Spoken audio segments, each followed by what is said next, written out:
నిజామాబాద్ జిల్లాలో ధరణి ద్వారా 2,15,557 ఎకరాల భూమిని మాయం చేశారు. దీనిపై మరింత సమాచారం మా ప్రతినిధి కిషోర్ అందిస్తారు. ధరణి అక్రమాలపై కాంగ్రెస్ ప్రభుత్వం చర్యలు చేపట్టేందుకు సిద్ధమవుతున్నట్టు కూడా తెలుస్తుంది. గత ప్రభుత్వ హయాంలో అన్యాక్రాంతమైన ప్రభుత్వ భూములను తిరిగి ప్రభుత్వం స్వాధీనం చేసుకునేందుకు సిద్ధమవుతున్నట్టు కూడా తెలుస్తుంది. దీనిలో భాగంగా తెలంగాణ ప్రభుత్వం ఏర్పడ్డ తర్వాత 2014లో గత బీఆర్ఎస్ ప్రభుత్వం పారిశ్రామిక వాడల ఏర్పాటు కోసం రాష్ట్రంలో ఉన్న సాగుకు పనికిరాని భూమి ఎంతవరకు ఉందో లెక్కలు తీసింది. ఈ నేపథ్యంలో సుమారు 17 లక్షలకు పైగా ఎకరాల భూమి ఉన్నట్టు కూడా గుర్తించింది. దీనిలో భాగంగా సుమారు 2,31,000 ఎకరాల భూమి ప్రస్తుతం అన్యాక్రాంతమైనట్లు కూడా ప్రభుత్వం అనుమానిస్తుంది. దీనిలో భాగంగా చర్యలు చేపట్టేందుకు కూడా సిద్ధమవుతున్నట్టు కూడా తెలుస్తుంది. అయితే గత ప్రభుత్వ హయాంలో పారిశ్రామిక వాడల ఏర్పాటు పేరిట చాలా వరకు భూములను అటు రాజకీయ నాయకులతో పాటు పలువురు పారిశ్రామికవేత్తలకు బడాబాబులకు రాజకీయ నాయకుల అనుచరుల పేరిట అటు ప్రభుత్వ భూమిని బీడు భూములను పట్టాలుగా మార్చి వారి పేరిట చేసినట్లు కూడా అనుమానిస్తున్నారు. దీనిలో భాగంగా అటు ఎన్ఓసీల పేరిట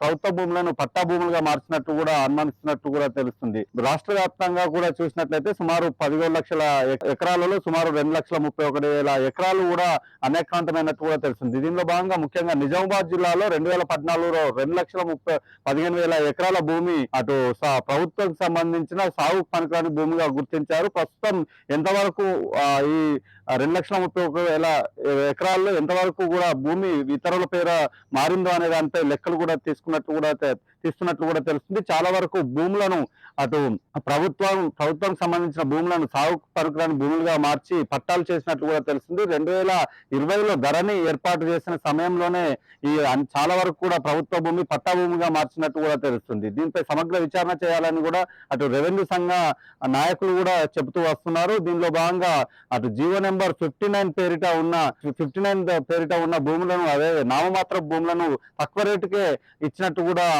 ఆరోపణలు వినిపిస్తున్నాయి. అంతేకాకుండా జీవో నెంబర్ 571 పేరిట దీని మీద సమీక్ష నిర్వహించాలని కూడా చెప్పడం జరుగుతుంది. అంతేకాకుండా రెవెన్యూ యాక్ట్ పేరిట అన్యాక్రాంతమైన భూమిని తిరిగి స్వాధీనం చేసుకోవాలని కూడా అటు రెవెన్యూ సంఘం ఉద్యోగులు కోరుతున్న పరిస్థితి మాత్రం కనిపిస్తుంది. ముఖ్యంగా రాష్ట్ర వ్యాప్తంగా కూడా 17 లక్షల ఎకరాల్లో సుమారు 2,31,000 ఎకరాలు కూడా ప్రస్తుతం ఎవరి ఆధీనంలో కూడా లేనట్టు కూడా తెలుస్తుంది. చాలా వరకు కూడా పట్ట భూములుగా మార్చి ఇతరులకు అప్పయినట్టు కూడా అనుమానిస్తున్నారు. అటు నిజామాబాద్ జిల్లాలో కూడా చాలా వరకు 100,000 ఎకరాల భూమి కూడా ప్రభుత్వ భూములను పట్ట భూములుగా మార్చినట్టు కూడా తెలుస్తుంది. అయితే ఇప్పటి వరకు చేసిన లెక్క మాత్రం సాగుకు పనికిరాని భూములనే చెప్తున్నారు. అలాగే సాగుకు పనికొచ్చే భూమి ఎంతవరకు అన్యాక్రాంతమైన దానిపై ఇప్పటి వరకు లెక్క తేలలేదనే చెప్తున్నారు. దీనిలో భాగంగా ధరణి ఏర్పాటు సమయంలో మారిన లెక్కలన్నీ కూడా సమగ్ర దర్యాప్తు కూడా అటు కాంగ్రెస్ ప్రభుత్వం ఆదేశించినట్టు కూడా తెలుస్తుంది. దీనిపై త్వరలో శ్వేతపత్రం ద్వారా ప్రభుత్వ భూములు ఎంతవరకు అన్యాక్రాంతమైన అనే దానిపై అటు శ్వేతపత్రం విడుదల చేసేందుకు కాంగ్రెస్ ప్రభుత్వం రేవంత్ రెడ్డి ప్రభుత్వం కూడా సిద్ధమవుతున్నట్టు కూడా తెలుస్తుంది. మొత్తంగా